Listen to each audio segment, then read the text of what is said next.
It began as an ordinary evening, one that should have slipped quietly into memory. But the smallest things, the way laughter lingers, the flicker of light on a half-empty glass, can turn ordinary moments into something unforgettable. I remember standing at the kitchen counter, refilling glasses, listening to my husband Daniel's booming laugh echo from the living room. His friends, Matt and Jason, were over to celebrate the end of a project. The three of them had been inseparable since college, bonded by years of shared stories, late-night beers, and memories I had only ever heard secondhand. To them, this night was just another casual get-together. To me, it was a reminder of everything I missed, the warmth, the connection, the easy way people could just be together without pretending. Daniel was the kind of man who worked himself to exhaustion.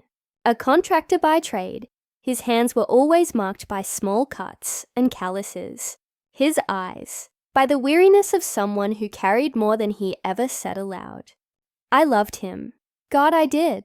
But our marriage had settled into a rhythm that felt more like survival than love. Conversations about dreams had turned into grocery lists. Touches had grown mechanical. And somewhere between bills, deadlines, and missed dinners, we'd stopped really seeing each other. That night, I wanted to feel something again, not drama or chaos, just a spark, a reminder that I was still here. As the evening stretched on, Daniel's laughter began to fade. He'd had more to drink than usual, his eyelids heavy and his speech softening. I helped him upstairs, guiding him gently into bed. He mumbled a thank you before drifting into a deep, oblivious sleep. I stood there for a long moment, watching his chest rise and fall, the steady rhythm of a man at peace. When I returned downstairs, the atmosphere had changed. The energy that once filled the room was now quieter, slower, almost intimate. Matt sat slouched on the couch, his shirt slightly untucked, a lazy grin playing on his lips. Jason leaned back in his chair, swirling the last of his whiskey. Eyes thoughtful, distant. You sure you don't want to call it a night? I asked lightly, trying to sound casual. Matt chuckled. Come on, we're not keeping you up, are we? You've been the perfect host all evening. Sit with us a minute. I hesitated. Maybe it was politeness, maybe loneliness, but I sat. Jason looked up, meeting my gaze. You know, he said quietly, it's nice seeing you laugh again. Daniel's lucky. The words landed heavier than they should have, stirring something in me I couldn't name. I smiled, but inside, something shifted, subtle but undeniable.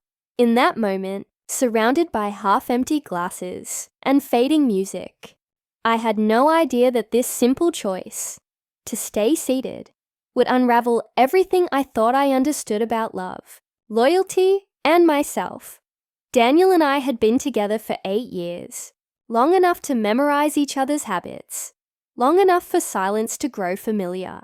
He was steady and hardworking, the kind of man who fixed things before they broke, except when it came to us.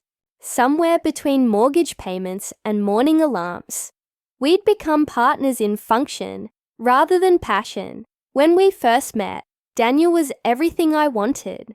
Confident, kind, a man with a purpose. I was drawn to his certainty, the way he could walk into any room and command calm. But over time, that same certainty became distance. He'd retreat into his work, and I'd retreat into the quiet spaces he left behind. I used to think loneliness only happened when you were alone. But it's worse when you're sharing a bed with someone who no longer looks at you the same way. That night, sitting downstairs with Matt and Jason, I realized how long it had been since I'd felt seen. Matt, with his easy charm and unfiltered humor, had a way of making everything lighter. He filled the room with noise and warmth, and for a few moments, I could almost forget the ache in my chest. Jason, on the other hand, was more restrained, thoughtful in the way he spoke, watching people like he was reading their unspoken words. When Daniel was around, Jason hardly said much. But once he went to bed, Jason's quiet presence shifted. His gaze lingered a second too long. His questions reached deeper than casual conversation. "Do you ever feel like life just stops?" he asked suddenly. I looked up, caught off guard. "Stops?" he nodded. "Like you wake up one day and realize you've been living the same day on repeat." For a moment, I couldn't breathe. Because that was exactly how I felt. Like time had folded around me, trapping me inside a loop of comfort and emptiness. I didn't answer right away. Instead, I stared at the half-empty wine glass in my hand, tracing the rim with my finger. "Yeah," I said softly. "I know that feeling." Matt laughed from across the room, oblivious to the current flowing between us. "You two sound depressing." "It's a party, not a therapy session." Jason smiled faintly, but didn't look away. And I, foolishly, curiously, didn't either. That small exchange, that flicker of shared understanding, lodged itself somewhere inside me. It wasn't attraction, not yet. It was recognition, a mirror I hadn't realized I needed. When I finally stood to gather the empty glasses, I could feel both of their eyes on me. The room felt charged, humming with something unspoken. "I should head to bed," I said, my voice steady but low. Matt smirked. "Don't worry, we'll lock up." I nodded, forcing a smile. But as I turned toward the stairs, I could feel Jason's gaze following me, steady, unreadable, impossible to ignore, and for reasons I still can't explain. I paused halfway up the steps, heart pounding, torn between the woman I was and the one I was becoming. Sleep didn't come easily that night, even after I climbed into bed beside Daniel. The quiet seemed louder than usual. His steady breathing filled the room, peaceful and unbothered, while my own thoughts twisted restlessly in the dark. I could still hear the low murmur of voices downstairs, followed by the sound of the front door closing and footsteps fading into the night. But it wasn't the noise that kept me awake. It was the weight of something unspoken, something that had shifted between Jason and me. By morning, I tried to convince myself I had imagined it. The faint tension, the way his words had lingered. It all felt harmless in the daylight. Yet, when I walked into the kitchen and found one of their coffee mugs still on the counter, the memory came rushing back. For the next few days, I carried that energy like static beneath my skin. It wasn't love. It wasn't even desire, not exactly. It was a hunger to be noticed, to be acknowledged as more than Daniel's quiet wife. Daniel noticed something too. "You've been distracted lately," he said one evening, as we sat across from each other at dinner. His tone wasn't accusatory, just tired. "I'm fine," I lied, forcing a smile. He nodded but didn't press further. That was the problem. He never did. Later that week, Daniel invited his friends over again. When Jason walked through the door, I felt my pulse quicken. He greeted me with polite warmth, but there was a flicker in his eyes, a silent question neither of us dared to voice. The evening played out as usual. Laughter, old jokes, clinking glasses. But beneath the surface, I could feel the undercurrent. Every time our eyes met, the air seemed to thicken. At one point, Daniel stepped outside to take a call, leaving the three of us alone. Matt filled the silence with a story, but I barely heard him. Jason sat across from me, his fingers tapping lightly against his glass, his gaze steady and knowing. When Daniel came back, I exhaled quietly, realizing I'd been holding my breath. The rest of the night passed in a blur. After they left, Daniel went upstairs, yawning. "You coming?" he asked. "In a minute," I said.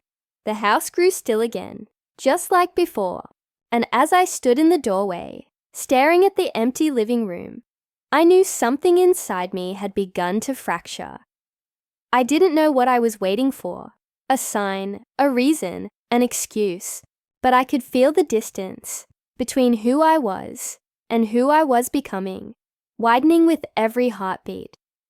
Upstairs, Daniel was already asleep, Downstairs, the faint smell of whiskey lingered in the air, and I stood there, caught in the quiet middle ground, between temptation and regret, knowing that the next time Jason looked at me that way, I might not look away. It happened on a night that should have been ordinary. Another quiet evening, after another long week. Daniel had gone to bed early, worn out from a long day on site. The house felt empty, suspended in that half-light between comfort and loneliness. I sat alone in the living room, scrolling mindlessly through my phone, when a message appeared on the screen. Jason, can't sleep. Mind if I drop by? Just to talk. I should have said no. Every part of me knew that. But my fingers moved before my conscience caught up. Me. Sure. Just for a bit. 15 minutes later, there was a soft knock at the door. When I opened it, Jason stood there, hands in his pockets, eyes uncertain but searching. The quiet between us said everything we didn't dare voice. He stepped inside, and I could smell the faint trace of rain on his jacket. We sat across from each other, neither of us sure where to begin. I didn't mean to make things weird, he said finally. It's just, talking to you feels different. Easy. I looked at him, my heart tight. Jason, this isn't right. I know. He paused, his voice barely above a whisper. But it feels honest. The honesty in that moment terrified me. Because beneath all the guilt and confusion, I understood what he meant. For months, I'd been walking through my own life like a ghost. Dutiful, invisible, contained. And now, sitting there with him, I felt real again. He leaned forward, resting his elbows on his knees. Do you ever wonder what it would be like if you hadn't settled for what's safe? My breath caught. Daniel's not. He's not a mistake, I said, though my voice trembled. I didn't say he was. Jason's gaze softened. But maybe you stopped choosing yourself somewhere along the way. Those words struck deeper than he could have known. The room felt smaller, the air heavier. Every unspoken thought I'd buried for years rose to the surface. I tried to speak, to pull back, but when he reached out, just to brush my hand, it felt like the world tilted. It wasn't passion that followed. It wasn't some reckless chase. It was quiet, slow, like two people trying to remember what it meant to be wanted. When it was over, the silence pressed down like a confession neither of us could undo. Jason stood, his expression conflicted, but tender. I'm sorry, he whispered. You deserve to be seen. And then he was gone. I sat there long after the door closed, staring at the empty space where he'd stood. The sound of the clock ticking filled the room, each second a reminder that something irreversible had happened. Upstairs, Daniel slept peacefully, unaware of the storm I'd just unleashed inside our home. And inside myself, morning came like a punishment. The sunlight felt too sharp, the air too still. Daniel was still asleep beside me, his arm draped across my waist, as though nothing in the world had changed. But everything had. The night before clung to my skin like a secret I couldn't wash away. I slipped out of bed quietly and went downstairs. The faint scent of Jason's cologne still lingered, barely perceptible but cruelly persistent. Every sound, the hum of the refrigerator, the creak of the floorboards, seemed amplified, as if the house itself was holding its breath. When Daniel joined me for breakfast, his voice was soft, unknowing. You were up early. I couldn't sleep, I replied, stirring my coffee, forcing my hands not to shake. He smiled, tired but warm. You've been doing too much lately. Maybe we should get away for a weekend. Just us. My chest tightened. I nodded, unable to speak. His words should have comforted me, but instead they hollowed me out, because now every kindness felt undeserved. The days that followed blurred together. Jason didn't call, didn't text, didn't appear. It was as though he'd vanished, leaving only the echo of his voice behind.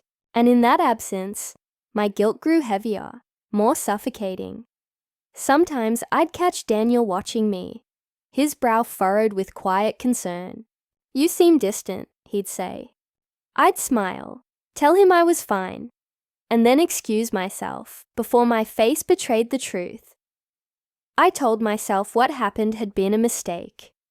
A single night of weakness. A moment born from loneliness and neglect.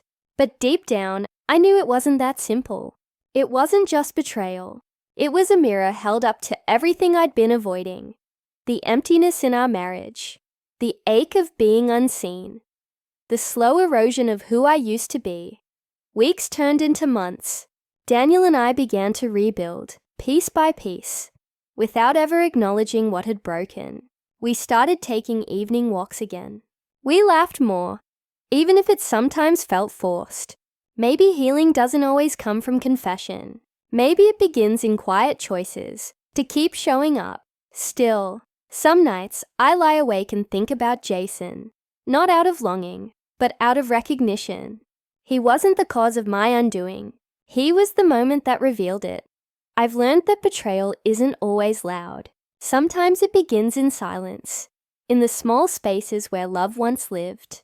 And forgiveness, if it comes at all, starts with forgiving yourself for being human. Now when Daniel reaches for my hand as we drift to sleep, I hold it tighter, not out of guilt, but gratitude. Because despite everything, we are still here, flawed, fragile, trying. And as he breathes steadily beside me, I finally understand. Love isn't about never crossing lines. It's about learning which ones are worth never crossing again.